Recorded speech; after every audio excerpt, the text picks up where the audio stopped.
بسم اللہ الرحمن الرحیم۔ آج میری ویڈیو کا عنوان ہے حضرت علی کی دوسری شادی کیوں ہوئی۔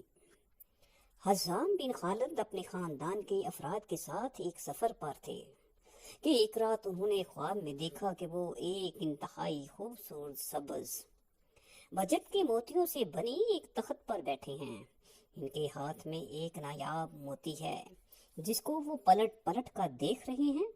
اتنی دیر میں ایک مرد گھڑ سوار آتا ہے اور ان کے پاس آ کر پوچھتا ہے، اے حزام بن خالد، کیا اس موتی کو مجھے کتنے میں بیچو گے؟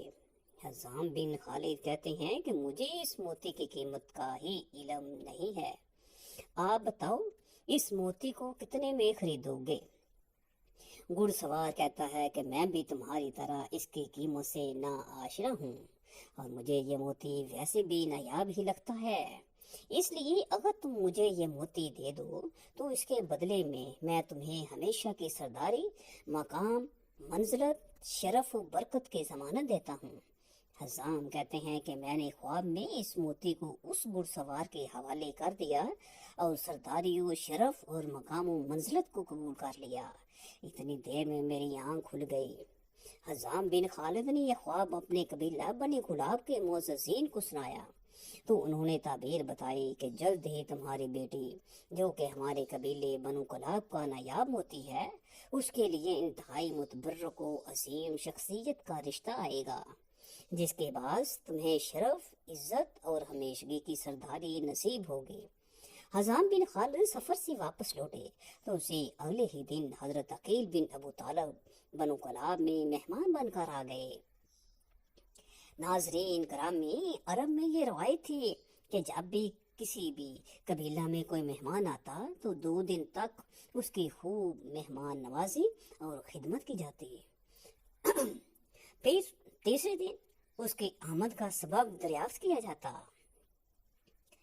حضرت عقیل بن ابو طالب کے 2 دن مہمان نوازی کرنے کے بعد قبیلہ بنو کلاب کے سردار حزام بن خالد نے تیسرے دن ان کی آمد کا مقصد دریافت کیا تو وہ فرمانے لگے کہ اپنے بھائی علی بن ابی طالب کا رشتہ آپ کی بیٹی فاطمہ کے لیے لے کر آیا ہوں۔ حزام بن خالد کہنے لگے، اے عقیل، امیر المومنین کے لیے ایک صحرا نشین عورت شائستہ نہیں ہے جو صحرا نشینوں کی ابتدائی تہذیب و تمدن میں پلی ہے۔ انہیں ایک بلند مرتبہ تمدن والی عورت سے ازدواج کرنا چاہیے، اور ان 2 تمدنوں کے درمیان فرق ہے۔ عقیل نے ان کی کلام کو سننے کے بعد کہا، جو کچھ آپ کہتے ہیں اس سے امیر المومنین باخبر ہیں، اور ان اوصاف کے باوجود وہ ان سے رشتہ ازدواج قائم کرنا چاہتے ہیں۔ اس کے بعد ام البنین کے والد نہیں جانتے تھے کہ کیا کہیں، اس لیے حضرت عقیل سے مہلت چاہی تاکہ بیٹے کی ماں ثمامہ بنت سہیل اور خود بیٹی سے پوچھ لے، اور جناب عقیل سے مخاطب ہو کر کہا، میں اپنی بیوی اور بیٹی سے اس بات کا مشورہ کر لوں۔ ام البنین کے باپ جب اپنی بیوی اور بیٹی کے پاس گئے تو دیکھا کہ ان کی بیوی ام البنین کے بالوں میں کنگھی کر رہی تھی۔ حزام بن خالد کمرے میں داخل ہوئے اور ان سے حضرت علی کو قبول کرنے کے بارے میں سوال کیا اور کہا، کیا تم ہماری بیٹی کو امیر المومنین کی شریک حیات بننے کے لائق جانتی ہو؟ جان لو کہ ان کا گھر مرکز علم، حکمت اور آداب کا گھر ہے۔ اگر تم اپنی بیٹی کو اس گھر کی خاتمہ بننے کے لائق جانتی ہو تو ہم اس رشتے کو قبول کر لیں گے، اگر اس کے لائق نہیں جانتی ہو تو انکار کر دیں گے۔ حضرت عقیل علم انصاب کے ماہر تھے، اس لیے دختر رسول حضرت طیبہ طاہرہ فاطمہ سلام اللہ علیہ کے بعد جب حضرت علی شیر خدا نے محسوس کیا کہ بچوں کی دیکھ بھال اور گھرداری کے امور کے لیے ایک عورت کی ضرورت ہے تو آپ نے اپنے ماہر انصاب بھائی حضرت عقیل کو فرمایا، میرے لیے ایک ایسی عورت کا انتخاب کیجیے جو شجاع اور دلیر مرد عربوں کی نسل سے ہو تاکہ میں اس کے ساتھ شادی کر لوں اور وہ میرے لیے ایک بہادر اور شہسوار بیٹے کو جنم دے۔ حضرت عقیل کے مطابق بنی کلاب قریش کے بعد عربوں کا سب سے مشہور قبیلہ تھا، جس کے مرد شجاعت کے لیے مشہور تھے۔ اس لیے حضرت عقیل نے بنی کلاب کے سردار حزام بن خالد کی بیٹی فاطمہ کا انتخاب کیا، جو شجاعت، بہادری اور گھڑ سواری میں ماہر تھیں۔ خیر، جب حضرت عقیل نے حزام سے رشتہ مانگا اور حزام نے اپنے بیوی سے پوچھا کہ کیا ہماری بیٹی حضرت علی کے لائق ہے، تو ان کی بیوی کہنے لگے، اے حزام، خدا کی قسم، میں نے اپنی بیٹی فاطمہ کی تربیت بہتر انداز میں کی ہے اور یہ ہمارے قبیلے کی سب سے سعادت مند لڑکی ہے، بس آپ اسے علی بن ابی طالب کے نکاح میں دے دیجئے۔ سنت رسول صلی اللہ علیہ وسلم کے مطابق نکاح پڑھا گیا۔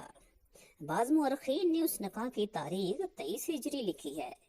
نکاح کے فوراً بعد جب حضرت علی فاطمہ بنت حزام کو لے کر گھر آئے تو فاطمہ بنت حزام، جو شرافت کا مجسمہ تھیں، کہنے لگے کہ میں اس وقت تک گھر داخل نہ ہوں گی جب تک مجھے دختر رسول حضرت فاطمہ زہرا کی بڑی بیٹی اجازت نہ دے دیں۔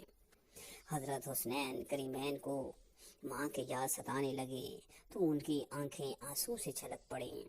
جب فاطمہ بنت حزام نے گھر میں قدم رکھا تو اس وقت حسن اور حسین کو بخار تھا، اور فاطمہ بنت حزام نے اپنی شادی کی پہلی رات جنت کے سرداروں پر وار دی اور ساری رات ان کی خدمت میں گزار دی، اور آپ کے منہ سے مسلسل یہ الفاظ نکلتے رہے، میں فاطمہ نہیں بلکہ میں تو فاطمہ زہرا کی اولاد کی کنیز ہوں۔ حضرت علی شیر خدا جب بھی فاطمہ بنت حزام کو آواز دیتے تو حضرت امام حسن اور حسین کی آنکھیں اپنی والدہ کو یاد کر کے غمگین ہو جاتی، اسی لیے فاطمہ بنت حزام کہنے لگے کہ آپ مجھے کنیز فاطمہ کہہ کر پکارا کریں تاکہ بچوں کو اپنی والدہ کی یاد نہ ستائے۔ اللہ پاک نے حضرت علی شیر خدا اور فاطمہ بنت حزام کے بطن سے چار بہادر بیٹے پیدا فرمائے، جن کے نام حضرت عباس، حضرت عبداللہ، حضرت جعفر اور حضرت عثمان تھے۔ انہی چار بیٹوں کی وجہ سے حضرت فاطمہ بنت حزام ام البنین کے لقب سے مشہور ہوئی۔ حضرت ام البنین نے اپنے یہ چاروں بیٹے حضرت امام حسن پر کربلا میں وار دیے اور تمام نے شہادت کا رتبہ پایا۔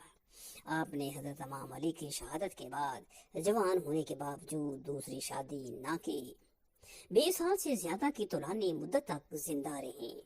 آپ کی تاریخ وفات کے بارے میں اختلاف ہے، لیکن مشہور یہی ہے کہ حضرت ام البنین نے 13 جمادی الثانی 64 ہجری کو وفات پائی۔ وما علینا الا البلاغ المبین۔ اللہ تعالیٰ مجھے اور اس ویڈیو کو سننے والے کو اللہ تعالیٰ کے حکم اور حضور صلی اللہ علیہ وسلم کی سنت کے مطابق چلنے کی توفیق عطا فرمائے، آمین ثم آمین۔